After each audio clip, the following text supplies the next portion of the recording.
Hola, soy Mildred Pérez de la Torre, directora editorial de Homosensual, y nos llena de orgullo darles la bienvenida a este conversatorio sobre la importancia de la prevención del VIH en México, patrocinado por Gilead Sciences México. Bienvenidos.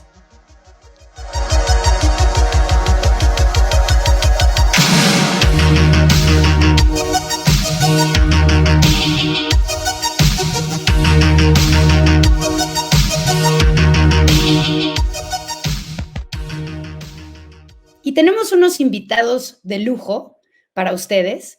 Empezamos con la doctora Brenda Crabtree, investigadora e infectóloga del Instituto Nacional de Ciencias Médicas y Nutrición. Bienvenida, Brenda, muchísimas gracias por acompañarnos. Hola, muy buenos días, Mildred, y gracias a Homosensual por la invitación. Gracias a todos y a todas por estar aquí. Sí, efectivamente, yo tengo toda mi vida profesional dedicada a la atención y la investigación en el área de VIH. Pues estoy muy contenta de estar aquí, de poder aportar y conversar con todos. Muchísimas gracias, Brenda. Nuestro segundo invitado de lujo es nada más y nada menos que el activista y defensor de los derechos de las personas con VIH, Alain Pinzón. Alain, bienvenido. Muchísimas gracias por acompañarnos. Cuéntanos un poquito de lo que tú haces. Muchas gracias, Homosensual, por este enorme panel en donde la verdad yo admiro muchísimo a las personas que nos acompañan en el panel y la verdad muy honrado de estar aquí con ustedes, con todas las personas que nos están viendo, director de Vive Libre y bueno, pues activista y defensor de derechos humanos con un montón de actividades en Vive Libre y agradecidísimo. Gracias. Muchas gracias a ti, Alain, por acompañarnos. Nuestra siguiente invitada de lujo es nada más y nada menos que Jessica Marjan, asesora jurídica y fundadora de la Red de Juventudes Trans. Jessica, bienvenida. Cuéntanos un poquito de lo que tú haces. Hola, soy Jessica Marjan Durán Franco, soy defensora de derechos humanos, soy una mujer trans y asesora jurídica. También fundé en 2014 la Red de Juventudes Trans México. Muchas gracias por la invitación. Qué gusto estar aquí con mis colegas en este mismo panel. Y bueno, en Red de Juventudes Trans México nos dedicamos a construir redes afectivas de acompañamiento a personas trans, a generar espacios de reflexión y sobre todo a dedicarnos a la defensa de derechos humanos sobre temas de acceso a la justicia desde una perspectiva restaurativa hacia medidas de reparación y no repetición en los casos de discriminación. Muchísimas gracias, Jessica, y gran labor la que tú desempeñas. Y para presentar al último invitado, los dejo aquí con Marco Palet, es subdirector de Prevención e Información en VIH y SIDA en la Clínica Condesa. Marco, muchísimas gracias por acompañarnos. Cuéntanos un poquito más de lo que tú haces. Muchas gracias, Mildred, muchas gracias a Homosensual y saludos a mis colegas que están participando en este conversatorio sobre VIH, sobre la prevención.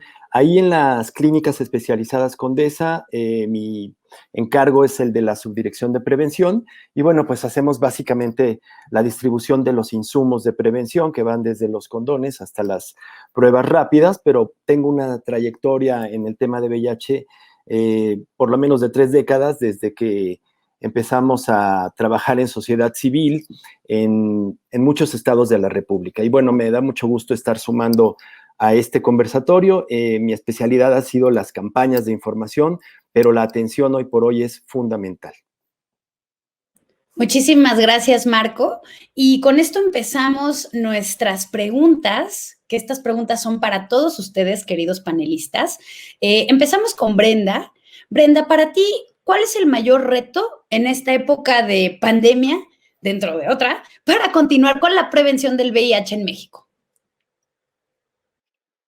Muchas gracias por la pregunta. Sí, efectivamente, estamos en una época de muchos retos que no solamente tienen que ver con la cuestión médica, sino en la prevención, dado que, como ya sabemos, hay una encuesta a nivel internacional de la Organización Mundial de la Salud, donde se sabe que hay una cantidad muy importante de países en donde se sabe y que la atención de VIH se ha visto mermada por la pandemia de COVID, ¿no? Entonces, sabemos en este momento que las personas que viven con VIH tienen dificultad para el acceso, la continuidad del tratamiento antirretroviral y otros servicios, pero también así el acceso a las pruebas diagnósticas y el diagnóstico de infecciones de transmisión sexual.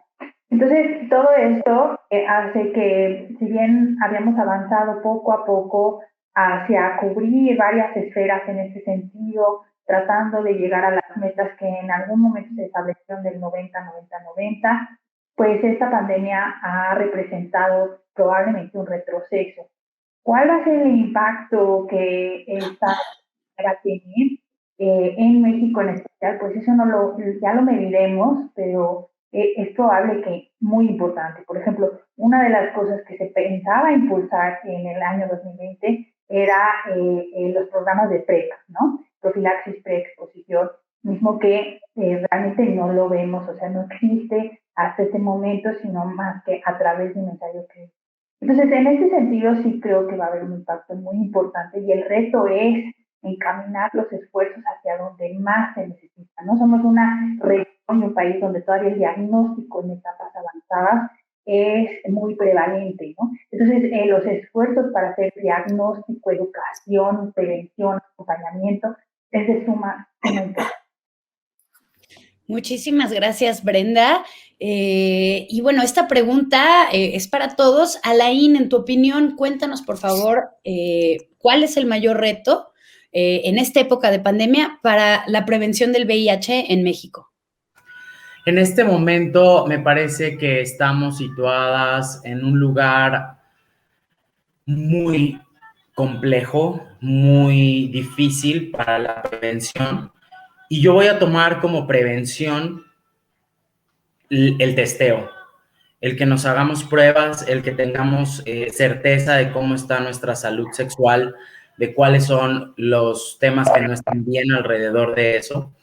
Y yo creo que ese es lo principal. En datos comparados del Censida, del segundo bimestre del 2019 al segundo bimestre del 2020 en comparativa, la detección de VIH bajó un 59%, lo cual es más de la mitad, y un 57% en sífilis, lo cual también es más de la mitad. Son cifras de verdad muy hondas que nos meten en un problema a largo plazo, a corto, mediano y largo plazo. El largo plazo es el que más me preocupa porque todas estas personas que no se están detectando a tiempo lo están haciendo en fases tardías del VIH, como es el SIDA, con enfermedades definitorias de SIDA, con problemáticas de salud bastante fuertes y muchas veces irreversibles. Yo creo que eso para la prevención es el reto. ¿Cómo se va a detectar a todas estas personas que muy probablemente se van a detectar en una fase tardía? Muchísimas gracias, Alain, por estas cifras y por tus comentarios. Jessica, para ti, ¿cuál es el mayor reto para esta prevención del VIH en nuestro país? Las mujeres trans, desde un enfoque epidemiológico, hemos sido población clave, particularmente por las tasas de transmisión que se demuestran en los distintos estudios sobre adquirir VIH. Esta situación ha llevado a diferentes organizaciones civiles, activistas, defensoras de derechos humanos, defensores, a sumar esfuerzos para la prevención del VIH-Sida. Los mayores retos que tenemos es que aún no se cuenta con los mecanismos de información y los canales para hacer llegar pues toda esta serie de contenidos, ¿no? A las poblaciones clave y sobre todo que exista una capacidad de agencia desde distintos puntos. La capacidad de agencia se ha perdido y no solamente es como lo que diga a la letra, ¿no? Esta información completamente valiosa, sino cómo se puede generar sentido de pertenencia, de agencia y sobre todo de un ejercicio continuo sobre la prevención de VIH. Ese es uno de los retos. Hablar en clave trans, nos gusta decirlo, es importante. De pronto la información llega a ser como pues con términos muy técnicos, o la información llega a ser con términos bastante, pues tal vez muy elaborados, y pues las compañeras generalmente es importante que lo agencien, lo apropien, y ese es uno de los retos, ¿no? Apropiarlo. Lo otro es que miramos que el tema, por ejemplo, no es de forma interseccional, es decir, no se contempla que dentro de las poblaciones trans o de las poblaciones LGBTI existen diversidades, y esas diversidades deben de estar representadas en las imágenes, deben de estar representadas en la información y sobre todo en sus contextos. Además que es importante señalar que la obligación del Estado, en este caso del Estado mexicano, debe de estar, pues, garantizar la salud de las personas. Recordemos que según estándares de la Corte Interamericana de Derechos Humanos, el derecho a la salud es una obligación de los estados, es un bien jurídico que el Estado debe de proteger. Cuando el Estado no asume que las personas LGBT o las personas trans son personas que son sujetas de derechos, empieza a haber y existir esta brecha de desinformación, esta brecha en la prevención, en la atención y sobre todo en la suma de esfuerzos para frenar pues toda esta situación que nos lleva a que siga siendo un problema epidemiológico. Muchísimas gracias, Jessica, por todo esto que nos compartes. Marco, ¿tú qué opinas que es el gran reto que tenemos que enfrentar ahora que hay que prevenir el VIH dentro de otra pandemia? Pues yo creo y coincido con lo que se ha dicho, que tenemos que seguir haciendo pruebas, tenemos que seguir siendo solidarios porque efectivamente muchas personas se han quedado sin las instituciones de salud que les atienden regularmente y pues tenemos que considerar que también en medio de una pandemia hay otro tipo de afecciones como pueden ser la diabetes, la obesidad y otras comorbilidades que también las tienen las personas que viven con VIH y que la llegada del COVID, que nadie estábamos, en ninguna parte del mundo estábamos preparados para esto, se convirtió en un reto muy grande porque, como bien dijo Brenda, si ya veníamos con cierto avance de control de la epidemia, acercándonos a estas cifras del 90-90-90, no sé qué tan real sea eso ahorita, ¿no? Estamos viendo que cada vez más personas no han dejado de llegar en fase de SIDA. Tan solo por compartirle algunos datos, durante la pandemia de enero a diciembre del 2020, en la clínica, en detección y consejería, en las clínicas especializadas Condesa, entre las dos, se midieron más o menos mensualmente 2,036 personas. Y de estas casi 18,000 que acudieron voluntariamente a solicitar una prueba de detección, el 15.6% resultaron positivas. Lo que sí necesitamos hacer es no dejar de hacer pruebas de detección, continuar con la atención, exigir la atención, que es un derecho, y yo creo que también poner otros métodos que en el pasado estuvieron de moda para evitar nuevas infecciones, y es hablar de los condones. Yo creo que lo vamos a poder hacer más adelante aquí en el conversatorio. Muchas gracias. Muchísimas gracias, Marco. Y bueno, con base en todo lo que hemos comentado, en tu opinión, ¿tú crees que se logre la meta de 2030 para erradicar el VIH en Latinoamérica? Pues yo lo veo difícil.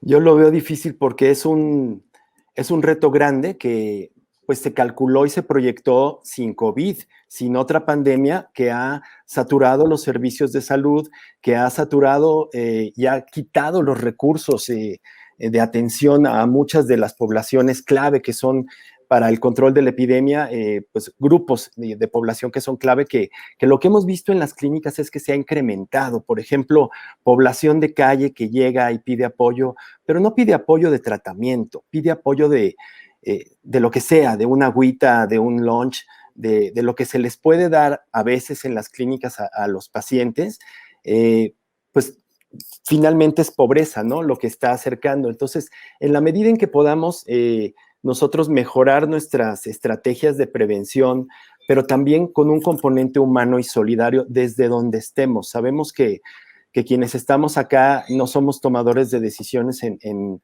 lo general, las autoridades tienen un rol muy importante, pero también las personas, desde el cuidado de su salud, los casos que nos comentabas, Alain, de jóvenes y los jóvenes que vemos que llegan recurrentemente, que hoy por hoy tienen tanto acceso a las tecnologías de la información y de la comunicación y que es instantáneo poder investigar cuál es el método más efectivo de prevención, pues podemos empezar a poner de moda, como lo ha dicho HF en su momento, el condón nuevamente. Creo que puede ser una de las cosas que se pueden ir haciendo mientras los sistemas se regularizan y mientras la prevención sigue siendo una estrategia importante.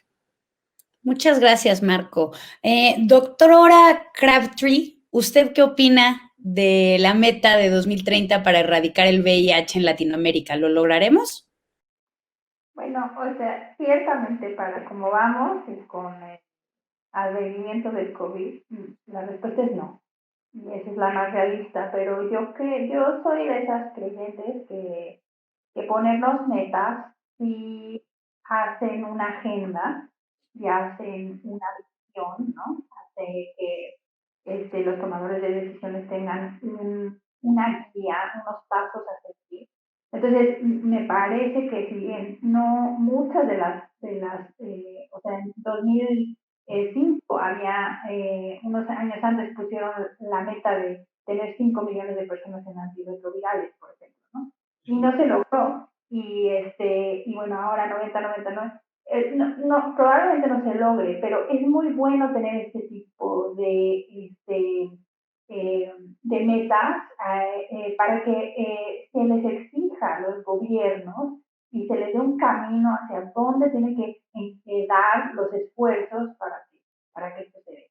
Entonces, en resumen, creo que hay mucho todavía por medir para realmente saber el impacto que ha tenido todo esto. Creo que el exceso de mortalidad que sí se ha medido, por ejemplo, en la Ciudad de México, está incluido las personas que viven con VIH, que lamentablemente por falta de sitios de atención de enfermedad avanzada, seguramente muchos habrán perdido la vida cuando en realidad esto ya no debería de suceder. Entonces creo que ahora todo tiene que ir hacia poder restablecer los sitios de diagnóstico, dar confianza para que se acerquen a hacerlo accesible a las personas, ¿no? Y pues seguir con las agendas de investigación de qué pasa con las pruebas de autodiagnóstico, ¿no? Este tipo de esfuerzos que se estaban tratando de hacer para encaminar y hacer prevención. Entonces, todo esto creo que se debe de volver a retomar poco a poco en la medida de lo posible, porque si no, simplemente si no hacemos diagnóstico no estamos viendo el problema, ¿no? Y entonces lo que va a pasar es que se va a hacer una bola de nieve. Entonces creo que sí tenemos que seguir con esto. No vamos a llegar a las metas, pero sí es bueno siempre ponernos metas. Muchas gracias. Alain, ¿tú coincides que no vamos a llegar a esa meta? Totalmente. Yo creo que no vamos a llegar. Estamos lejos de llegar. Ha habido avances importantes al respecto de la pandemia, en donde nos ponen en otro lugar y tal vez esas metas puedan ser reconfiguradas en cada país. Sin embargo, creo que México, el mayor problema que está enfrentando en este momento no tiene que ver tanto con la estadística, las metas internacionales. Siento que al tomar estas metas tan en lo representativo, se pierde un poco toda la esencia de lo que es justamente el problema. El problema son las personas que siguen muriendo con enfermedades definitorias de SIDA en 2020, 2021, personas que se están diagnosticando en estos meses a partir de la pandemia que no tienen acceso a un tratamiento, instituciones que se tardan aproximadamente 2-3 meses en iniciarles tratamiento. Creo que el problema de fondo es estructural en México y por supuesto tiene que ver con toda la administración pública al respecto, el mal manejo de la administración pública, la desorganización, y por supuesto eso nos mete en un cuello pues de botella porque estamos atorados en esta pandemia de la COVID, pero todo el fondo que ya traíamos atrasado y de problemas, pues nos está de alguna manera empujando a nuevas estrategias. No me quiero quedar en negativo, me parece que también si no se cumplen estas metas internacionales que México ha asignado, pues no tendríamos por qué bajar, ¿no? El nivel de actuación, el nivel de acción comunitario sobre todo, ¿no? Y en este nivel comunitario también hemos encontrado que pues muchos representantes de las instituciones, muchos doctoras y doctores se suman. Creo que eso es lo más rescatable. Muchas gracias, Alain. Y Jessica, ¿tú qué onda? ¿Qué opinas? ¿Coincides en que no lo vamos a lograr? Pues yo creo que el no lograrlo habla de cuáles son las dificultades que también se viven a partir de cómo funciona en particular en este contexto de COVID. Justo salió una encuesta, un informe que realizaron diferentes organizaciones civiles, como encabezadas por YAGI y la Universidad de California en Santa Bárbara, además que tuvo supervisión técnica de COPRED, donde, por poner un ejemplo, en esta pandemia, de las 6,671 personas que fueron entrevistadas y que acudieron a la convocatoria de esta encuesta, solamente menos del 10% cuentan con asistencia del gobierno o manifestaron contar con asistencia de algún servicio público de salud. Además de que el 29% de estas personas ya no pudieron pagar la vivienda, ¿no? Y 7 de cada 10 perdieron su entrada económica. Estamos hablando de 7 de cada 10, ¿no? O sea, todas estas situaciones y dificultades son las que se viven alrededor de cómo el tema del acceso a la salud debe de mirarse como un ensamble con otros derechos, el derecho al trabajo, a la vivienda, a una vida libre de violencia, a cómo se debe a la misma vida, a los derechos sexuales y reproductivos, y que este ensamble, que es necesario que cuente este enfoque de derechos, necesitamos ponerlo en el foco de que cómo la trayectoria de vida de todas las personas tiene que tener la garantía del Estado, ¿no? Una corresponsabilidad social para lograr estas metas. Creo que estas metas no se logran solamente poniendo un objetivo en los países y en las agendas en relación a cuestiones de garantía de derechos humanos, sino que debe de mirarse de forma integral. Entonces, yo considero que no se va a lograr en tanto no se mire este ensamble de derechos y todas estas aristas de la cotidianidad que hay que atenderse, ¿no? Esto me parece todavía una consecuencia, ¿no? Y mirar que esto es una respuesta y una consecuencia del cómo, que no nos permite cumplir esas cifras, ¿no? Y mirar de forma integral, pues, todas estas condiciones en las que las personas LGBTI estamos viviendo.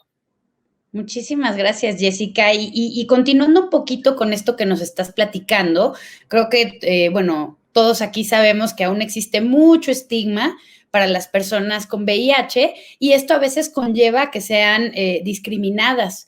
Entonces, ¿qué se puede hacer legalmente, Jessica, en un caso de discriminación? Por ejemplo, que no te quieran contratar porque tienes VIH o que te hagan la prueba sin tu consentimiento o que te nieguen un crédito hipotecario o rentar un departamento, ¿no? Este derecho a la vivienda. O sea, ¿qué se puede hacer en estos casos? Y en tu opinión, ¿es más difícil para las personas trans o es parejo para todos? Sí, particularmente en México existen diferentes mecanismos para denunciar o generar una queja en los casos que intervienen la discriminación. Vivir con VIH es una de las condiciones que la Suprema Corte de Justicia de la Nación ha considerado como categoría sospechosa, es decir, que toda persona, tanto servidora pública como persona que esté en funciones, ¿no? Judiciales, debe de tomar en cuenta para la controversia de cualquier caso. Esto quiere decir que necesitamos ponernos las gafas para mirar cómo estas condiciones son motivadas, ¿no? Estas condiciones de discriminación son motivadas por vivir con VIH. Dicho esto, los mecanismos que existen están en el Consejo Nacional para Prevenir la Discriminación, CONAPRED, que justo pues ahora que está Céfalo, pues es necesario que tenga, ¿no? Este llamado al gobierno federal para que pues se siga fortaleciendo esta institución, para que siga operando, donde pueden tanto hacerle llegar estas quejas, que es una queja vía trámite vía administrativa, donde generan una recomendación o alientan a las personas a eliminar todas estas conductas discriminatorias. En la Ciudad de México está el Consejo para Prevenir y Eliminar la Discriminación, COPRED, que también interviene en los diferentes casos que tienen que ver con personas del sector público como del sector privado, que si no me rentan, que si una institución bancaria también me está discriminando, que si en el trabajo me están solicitando la prueba de VIH, si estás en la Ciudad de México, asiste a COPRED, si estás en cualquier parte de otro estado, verifica si hay un consejo o una institución que se dedique a la defensa local, ya sean las comisiones estatales de derechos humanos o también la propia Comisión Nacional de Derechos Humanos, funge como un organismo autónomo que da ese acompañamiento. También tenemos que sí, es más difícil para las personas trans particularmente, las mismas, como decía, intersecciones es lo que hace eso, ¿no? El tema con las personas que viven con VIH es una cuestión de salud, pero también pensemos que estas pueden venir acompañadas si tu expresión de género es disidente a la norma, es decir, esto que dicen comúnmente de, es que se lo nota lo gay, o es que se lo nota lo trans, o es que es hombre o es mujer, acompañadas de cuestiones por tu color de piel, por tu origen étnico, por tu origen migratorio, por tus cuestiones etarias, también recordemos si vives con alguna discapacidad, y eso es pues uno de los factores que más influyen. Creo que también una de las cosas que no debemos dejar de pasar es que si alguien vive con discriminación en algún centro de salud, es importante que no solamente dé vista a esas instituciones y también me atrevo a decir también como abogada que es importante que los órganos internos de control se pongan las pilas y levantar generalmente una acta administrativa a estas personas que aparte de ser funcionarias públicas en el caso de los organismos de salud públicos, tienen responsabilidades de garantizar los derechos humanos. En el sector privado también hay que exigir que existan códigos de ética y existan comités de ética que vigilen estas prácticas. No debemos de dejarlo pasar en la cuestión administrativa.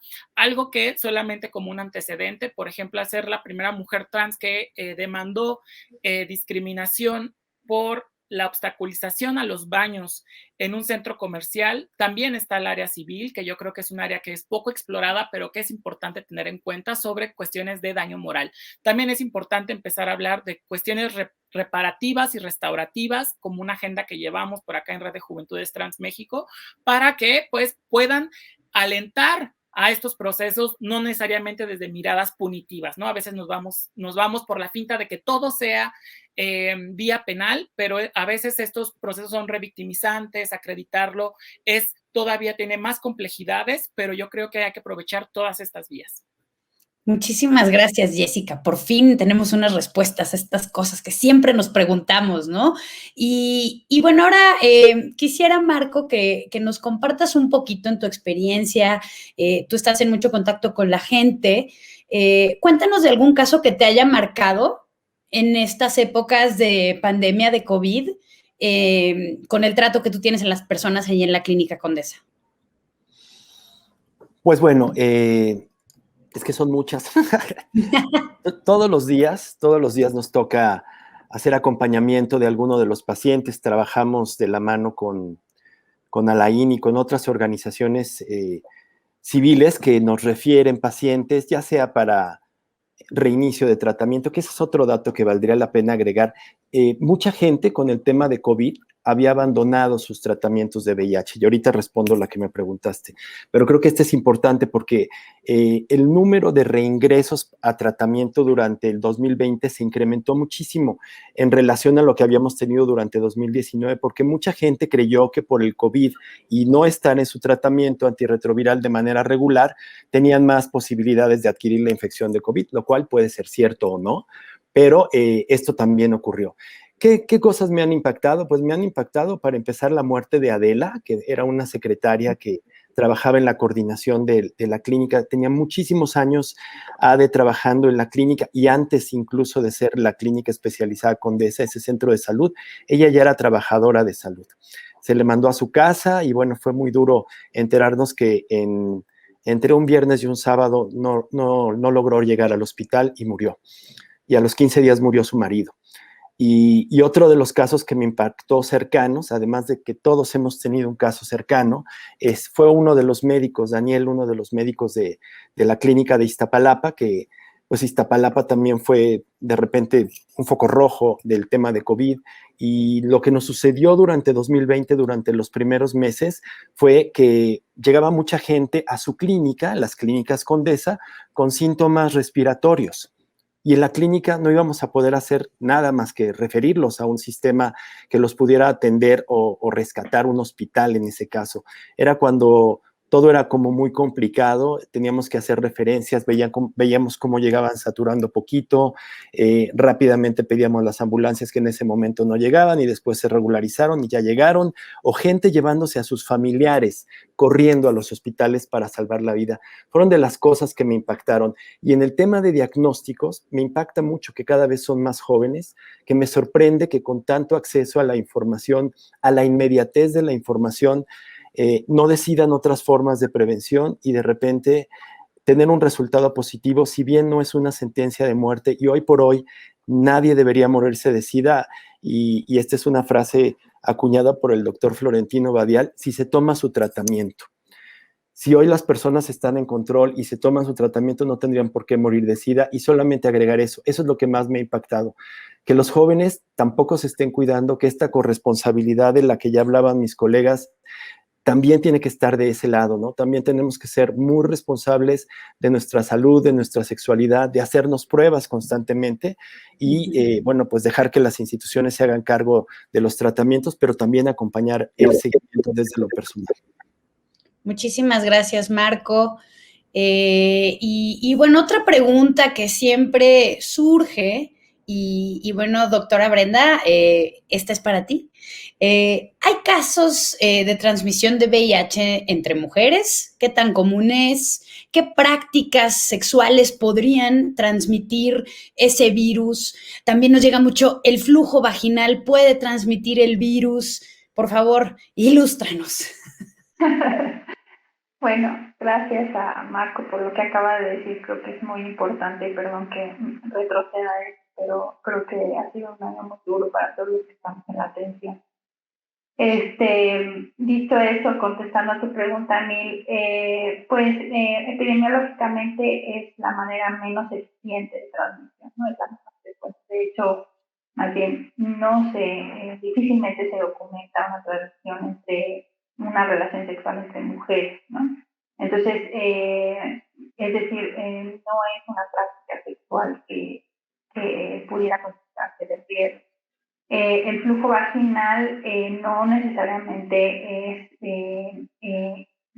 capaz de transmitir el virus porque normalmente es a través de las mucosas, ¿no? O sea, requiere que haya en las mucosas células ávidas para adquirir el VIH. Entonces, en realidad, difícilmente porque exista el flujo vaginal, transmiten una relación entre ambos. Entonces, no es eficiente esa transmisión, pero obviamente que lo es entre parejas heterosexuales. De hecho, la transmisión que existe, bueno, las mujeres que se han infectado normalmente son por vía sexual y por pareja estable. Eso es importante decirlo, porque en México pues, la percepción del riesgo de las mujeres en general no es, o sea, no tienen percepción del riesgo, ¿no? Y no han sido consideradas típicamente como población en riesgo. Normalmente las mujeres que yo conozco que adquieren VIH, han sido, su diagnóstico ha sido de manera inesperada, porque la prueba se la ha solicitado un médico o porque su pareja estable ha fallecido o está hospitalizado por SIDA o porque tiene un hijo enfermo, etcétera. O sea, no es una... y eso las pone en una vulnerabilidad, ¿no? Entonces, creo que el tema de mujeres y VIH es un tema que necesitamos hablar de él, porque si bien no es una población muy grande, porque en nuestro país pues está concentrado en hombres que tienen sexo con hombres, población clave, pero que representa poco a las mujeres, sí que tienen sus particularidades que es necesario atender, entender, acompañar y hablar del tema, ¿no? Entonces, qué bueno que hacen esta pregunta y que podamos conversar al respecto, porque efectivamente entre las mujeres siempre hay como muchas cosas. No sé si con esto contesté. No, sí, y nada más como para ser más claros, entonces lo que entiendo es que las mujeres cisgénero heterosexuales tienden a darse cuenta de que viven con el virus y generalmente están en una pareja estable heterosexual.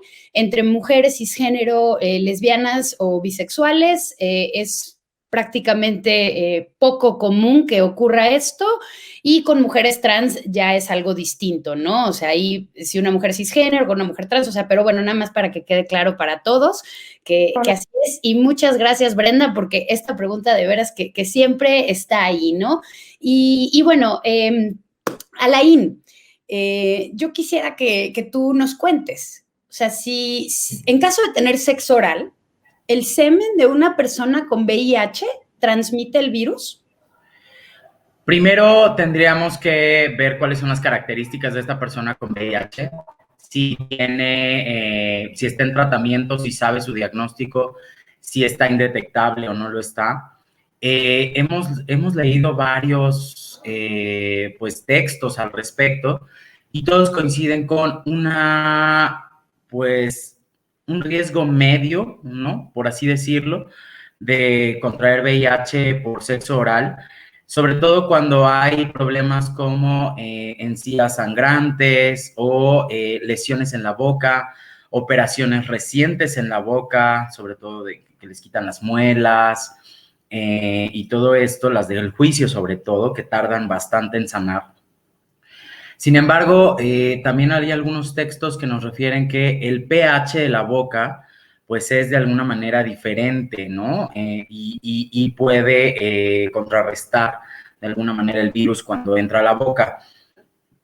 Particularmente yo busqué en organizaciones a ver qué otros materiales había y encontré que AHF tiene pues como una escala de riesgo, una pirámide de riesgo, y el sexo oral lo ponen como riesgo medio.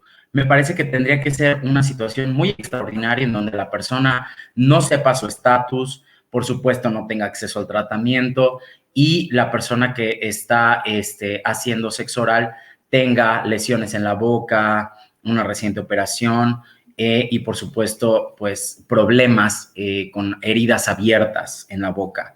Fuera de eso, me parece que no. El problema yo creo que ahí no es el VIH, yo me preocuparía por otras ITS, ¿no? La gonorrea, la sífilis, incluso el VPH, ¿no? Que son casos pues muchísimo más vistos de alguna manera que la transmisión del VIH por hacer sexo oral. Entonces, creo que sí tendríamos que estarnos preocupando más por la sífilis, la gonorrea, y no quiero decir con esto que el VIH no se transmita por sexo oral, pero tiene que ocurrir circunstancias extraordinarias en las cuales pueda pasar esto. Hay algo, y creo que es la hora de decírselos. Apenas tuvimos una sesión con el doctor Marco Navarro, dermatólogo y especialista en ITS, y me acuerdo muchísimo, y creo que lo voy a poner mucho en práctica. Nos dijo, no se metan nada a la boca que no hayan visto en la luz. Y creo que esa es una recomendación súper importante, porque hacer sexo oral, pues sí, es muy rico, es muy placentero darlo y recibirlo, pero tenemos que mirar qué nos estamos metiendo a la boca. Entonces, sí creo que debemos de revisar bien que el pene que nos vayamos a meter a la boca, pues esté bien sano, ¿no? Que no tenga también falta de higiene, porque eso puede traer otros problemas. Pero con el VIH me parece que el riesgo es medio y con circunstancias extraordinarias solamente. Ok, muchas gracias, Alain. Y bueno, si yo soy una persona con VIH, ¿yo puedo tener una pareja y ser sexualmente activos, Alain? Totalmente, totalmente. Creo que esa es uno de los principales problemas a los que nos enfrentamos las personas que vivimos con VIH después de recibir el diagnóstico. Viene una etapa, en la mayoría de los casos, no en todos, en donde el duelo es muy largo, muy complejo.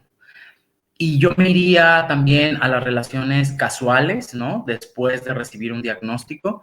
Lo primero que tenemos que hacer las personas que vivimos con VIH, nuestra única responsabilidad al respecto del virus, es tener tratamiento. Hacer absolutamente todos los medios, todos los trámites, todos los pasos, en donde sea, en cualquier institución, en todas las instituciones, para que nosotros podamos acceder a tratamiento. Porque es el tratamiento lo que nos va a dar una mejor calidad de vida y lo que nos va a dar la posibilidad de estar indetectables. Al estar indetectables, nosotros de alguna manera tenemos la certeza de no transmitir el virus de forma sexual. Es decir, podemos tener todas las relaciones sexuales que queramos y que tengamos, y si estamos indetectables, tenemos la seguridad de no transmitir el virus, lo cual me lleva a otra situación también, un tanto sí con las relaciones sexuales, pero creo que también aquí viene las relaciones de pareja. Y creo que ahí es en donde estamos un tanto atorados, las personas que vivimos con VIH, porque seguimos teniendo autoestigmas al respecto de nuestro cuerpo, de nuestra sexualidad, de nuestras acciones en pareja. Y eso no está trayendo nada bueno, nada bueno. Y creo que no nada más podemos coger y podemos tener sexo oral y podemos ir a las cabinas y podemos irnos de cruising al camino verde. También tenemos que saber y grabarnos que la posibilidad de tener una pareja, una vida amorosa, una vida sentimental es posible. Es posible en la medida en la que nosotros estemos de alguna manera sanos mentalmente y conscientes de que no somos personas que somos infecciones andantes, ni somos armas nucleares, ni somos algo o alguien que pueda lastimar a nuestras parejas o a nuestra pareja. Muchas gracias, Alain, y creo que aquí es bien importante recordar eso, ¿no? Indetectable es igual a intransmisible y yo puedo ser feliz y amar a alguien y tener una vida sexualmente activa si yo, tomo mi tratamiento y estoy, como dice Alain, sana o sano y no transmito el virus a quien yo amo, y sí es posible. Muchas gracias, Alain. Jessica, y en el caso de las personas trans, si yo soy trans, ¿yo corro mayor riesgo de contraer VIH? Sí, ¿no? ¿Y por qué? Creo que esto responde a varias situaciones. Una, que es el estigma sobre el cual las mujeres trans vivimos, que somos automáticamente personas pues que son inciertas, sospechosas, la gente suele tener más resistencia, ¿no? Al no solamente hablarnos con nuestros pronombres, sino que al tener, como dice un autor argentino, que todas estas cadenas de violencia se van construyendo en las vidas trans. La respuesta es que también, según ONU-SIDA, particularmente la forma de prevalencia en la población de mujeres trans es mayor y se estima que es un 34%. Sobre pues otras poblaciones, por ejemplo, la de hombres que tienen sexo con hombres, que es el 5%, o 20%, del 5 al 20%, en personas trabajadoras sexuales que alcanza un 5.9%, y que justo pues esto ha dado la evidencia sobre los grupos de prevalencia. Estas cifras también nos hablan de que particularmente el tema de mujeres trans, pues tiene que verse como lo que vemos cotidianamente y como lo que yo creo que socialmente se ha cerrado los ojos. Y es que todas las cuestiones de discriminación que vivimos las personas trans, particularmente, hay algo donde ponemos el dedo en el renglón, que es el derecho al proyecto de vida. Una de las cosas que pocas veces se miran en la salud es que el proyecto de vida es una de las cuestiones del libre desarrollo de la personalidad, del derecho a la salud y sobre todo de la autonomía progresiva que cada persona tiene. El construir sociedades, instituciones, familias y entornos que reciban de forma empática las transiciones de personas trans es uno de los retos. El estigma es algo que sigue prevaleciendo en la sociedad. Cuando una persona trans comunica su identidad de género, generalmente y proporcionalmente hay menor aceptación, ¿no? Que cuando personas solamente lo hacen por cuestiones de orientación sexual. Las personas trans también debo de recalcar que no solamente también está documentado por CONAPRED y CNDH en esta encuesta que es en DOSIG, donde pues documentan la discriminación por orientación sexual e identidad de género y hablan cómo la población trans es la que más ha enfrentado situaciones de discriminación en los espacios de salud, que ha tenido, por ejemplo, las mujeres trans mayor enfrentamiento de situaciones arbitrarias por la policía, y en los hombres trans que hay mayor probabilidad de ideas suicidas en los hombres trans que fueron entrevistados. Esto me llama mucho la atención porque no son números que vienen de casualidades, sino de causalidades. Esta situación me preocupa porque vivimos con esta alarma de, bueno, ¿qué nos coloca ahí? Y los factores sociales, y recalco, son importantes, ¿no?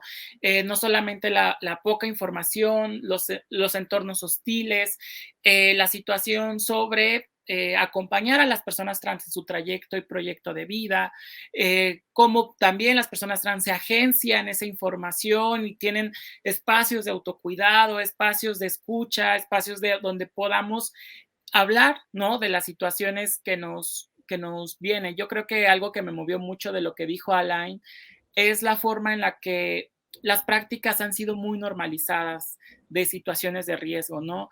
Tenemos a muchas compañeras que prefieren no utilizar el condón, ¿no? Porque les genera ciertas sensaciones, ¿no? Hay adrenalina, hay toda un conjunto de situaciones que se vienen a dar, ¿no? O el tema del autocuidado no es un tema que se hable dentro de los círculos de personas trans o trabajadoras sexuales. Particularmente porque, por ejemplo, las compañías trabajadoras sexuales tienen un poco más de conciencia y tienen más acercamiento, ¿no? Pero el resto de la población trans, ¿qué sucede también, no? Y eso no se ha documentado. La situación, por ejemplo, de cómo el significado de un condón, ¿no? El significado del autocuidado, creo que no hemos ido a estas cuestiones cualitativas sobre cómo las personas trans construyen estos significados de cuidado. Y me parece eso que es su respuesta, ¿no? A que ese estigma prevalezca y sobre todo se materialice. Tenemos compañeras que siguen prefiriendo no usar el condón por demostrar, ¿no? Que demostrarle amor a su pareja, porque se siente diferente, porque el cliente paga más, cuando eres trabajadora sexual. Y muchas situaciones que más allá de verlas desde el castigo o desde juzgar, creo que es una invitación a alentar a la población trans a que su proyecto de vida importa, a que su vida importa, a que no son personas desechables. Y yo creo que pues quien nos vea, que lo sepa, nuestra vida también vale igual que todas. Absolutamente. Muchas gracias, Jessica. Doctora Brenda, una de las preguntas muy comunes que nos llegan, porque parecería que como tenemos tanta información disponible ya todos sabemos y somos expertos, pero no, todavía existe la duda de cómo se transmite el VIH. Hay gente a la que todavía no le queda claro. Entonces, brevemente, ¿podrías explicarnos cuáles son las únicas formas de transmisión de VIH? Ay, muchas gracias por la pregunta y efectivamente tocas un punto súper importante que se ha hecho muy evidente en el COVID. O sea, las personas en general creen que porque tienen acceso a la información, entonces están teniendo una información adecuada, ¿no? Ahora todo el mundo es experto en COVID, hace recomendaciones por WhatsApp y cosas así, que yo creo que lejos de beneficiar, informar a un desinformado, la infodemia es un problema gravísimo, ¿no? Que nos ha llevado también en esta pandemia, una de las otras pandemias. Entonces, dicho esto, la pregunta era cómo se transmite el VIH. Bueno, tiene mecanismos muy específicos descritos. Una es por vía sexual, ¿no? Entre relaciones heterosexuales y entre hombres que tienen sexo con hombres principalmente. Por vía parental, como lo son los usuarios de drogas intravenosas, o en el caso de los accidentes laborales, por ejemplo, ¿no? Está importante decir que todo eso se puede prevenir, ¿no? Es decir, si las personas están en tratamiento, como ya bien señalaba Alain, entonces este mecanismo ni siquiera el parental se puede dar, ¿no? Entonces es importantísimo eso, y lo mismo pasa con las mujeres que sí tienen un adecuado acceso a la salud durante el embarazo, el diagnóstico oportuno de VIH, inician tratamiento antirretroviral, pueden prevenir la transmisión materno-infantil, o sea, súper eficiente, ¿no? Entonces, reforzar siempre de educar a la población de que indetectable es igual a transmisible, esto porque hace que estos mecanismos de transmisión pues, se prevengan completamente. Ok, muchas gracias, doctora. Y Alain ya nos comentó brevemente de otras ITS que hay que considerar. En su opinión, ¿qué otras ITS tenemos que pues tener en el radar? ¿Qué casos son más comunes? ¿Usted qué nos dice?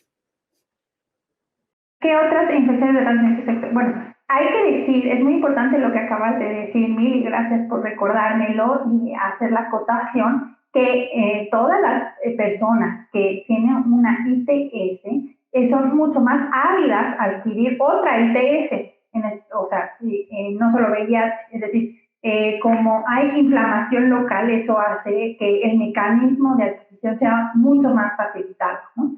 Entonces, digamos que si bien está el concepto que dije intransmisible es igual a indetectable es igual a intransmisible, esto si se decide bajo ese precepto dejar de utilizar métodos de barrera, pues eso no se pone en riesgo a otras infecciones de transmisión sexual, y por eso vemos que en muchos lugares donde se deja de usar preservativo, que ya Marco decía, pues hay que volver a esos conceptos, pues la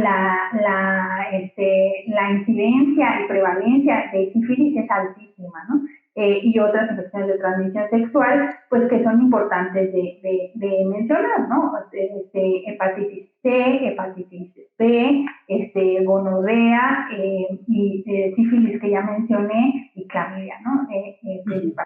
Y decir que, pues, todo aquel que, y papiloma humano. Entonces, hay muchos mecanismos para los cuales prevenirlos, pero claro que hay que volver al concepto de los métodos de barrera que pudieran ser de utilidad para prevenirlos, aun cuando se sabe que el concepto para VIH es indetectable igual que transmisible. Ok, súper importante tomar en cuenta. Muchas gracias. Marco, en lo que va de la pandemia, estas ITS que comentamos, ¿tú cómo has visto de nuevos casos o en materia de seguimiento el VIH? ¿Vamos para arriba, vamos para abajo? ¿Qué es lo que ves en tu experiencia? Pues mira, en la respuesta epidemiológica durante 2020 se hizo un informe que hace el Centro para la Atención y Prevención Integral del VIH, que trabaja con las dos clínicas Condesa. De enero a diciembre de 2020 tuvimos 21,212 personas que se hicieron la prueba, y de los nuevos diagnósticos tuvimos 3,315. En comparación con el año pasado, esto bajó un poquito, pero ¿qué quiere decir? Que mucha gente se acercó a hacerse la prueba, que estuvimos en condiciones, al menos dentro de las clínicas Condesa, diferentes, es decir, no podíamos hacer el mismo número de pruebas porque no teníamos todo el personal, porque estuvimos trabajando en guardias, en horarios complejos, pero aprovecho para hacer este anuncio a propósito de lo que dijo la doctora Brenda, es que hay que hacerse la prueba, chavas, chavos, chavex, o así como con la E y todas estas nuevas terminologías.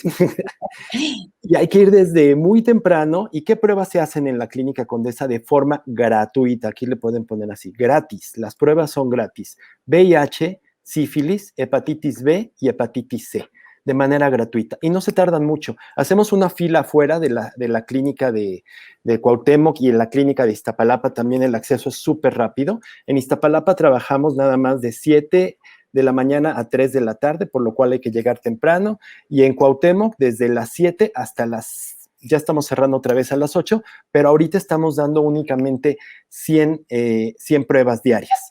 Entonces, pues hay que llegar temprano, hay que hacerse la prueba, y tenemos mucha oportunidad. Como decía Brenda, efectivamente, toda infección de transmisión sexual te abre la puerta a otra infección de transmisión sexual. Retomemos hábitos de conciencia, retomemos hábitos de salud y de amor por nosotros mismos. Jóvenes o no tan jóvenes, quienes gusten del sexo con personas mayores o más jóvenes, no importa, aquí no vamos a calificar a nadie. Háganse la prueba, mantengan su vida sexual sana, queriéndose y cuidándose. ¿Y cómo se logra eso? Informándose. Estamos ahí en las redes sociales, y gracias a Homosensual, que tiene un portal que tiene muchísimas visitas, varias veces hemos puesto ahí anuncios de los servicios de pruebas de detección y de otros tratamientos que se dan en la clínica, incluyentes también para personas trans. Y bueno, pues eso es todo. Muchas gracias. Muchas gracias, Marco. Se nos acaba el tiempo. Y hablando de personas trans, Jessica, brevemente, dinos, si yo vivo con VIH, ¿puedo iniciar mi transición? ¿Existen efectos secundarios? ¿Qué pasa aquí? Sí, pues yo creo que una de las cosas, como ya lo decía justo Marco, es hacerse la prueba, es dejar de perderle el miedo, y también pues un poco informarse de sí mismo, sí misma, para tener todo a tiempo. Un diagnóstico a tiempo siempre salva vidas, y yo creo que aquí todas y todos lo hemos dicho y coincidimos. La cuestión también es que puedes iniciar tu transición en compañía de una persona especialista. Clínica Condesa, por ejemplo, tiene la clínica trans donde puedes asistir. También hay diferentes, por ejemplo, en Guadalajara hay un directorio. Tenemos también otro programa que se llama Proud Clinic, donde también hay personas que te pueden acompañar, y pues pueden acercarse a las personas trans que de alguna otra forma estamos involucradas en dar acompañamiento. El punto es no tener miedo, y si lo haces de forma informada, de forma consensuada, poniendo en tu salud en primer plano, sí se puede, no hay ningún obstáculo. Puedes seguir consumiendo tu tratamiento de reafirmación hormonal o de reasignación hormonal también, como lo puedas tú nombrar. También se puede seguir, ¿no?, esta transición de vida, y yo creo que no hay ningún obstáculo que pueda intervenir incluso con la toma de medicamento retroviral, cuando así el médico lo diga, ¿no?, y lo diagnostique. Los laboratorios son importantísimos para saber, como ya lo decían aquí, que no existan enfermedades previas, ¿no?, o que no existan situaciones previas a tu salud. No solamente somos hormonas, también tenemos otras afectaciones que pueden estar presentes, y hay que detectarlas a tiempo. Y muchas gracias, Homosensual, por este espacio, y a mis colegas aquí que están presentes. Esto es muy nutritivo. Muchas gracias a ti, Jessica, y gracias a nuestro patrocinador Gilead Sciences México, y gracias a todos ustedes que nos ven o nos escuchan en las distintas plataformas. Esperamos que esta información sea útil para ustedes. Compártanla para que información es poder, ¿no? Entonces, entre más compartamos, y que conste que nos lo están diciendo estos expertos en el tema, con suerte podremos acercarnos un poco más a esa meta que todos queremos alcanzar, que es erradicar el VIH en México. Muchísimas gracias a todos y hasta la próxima.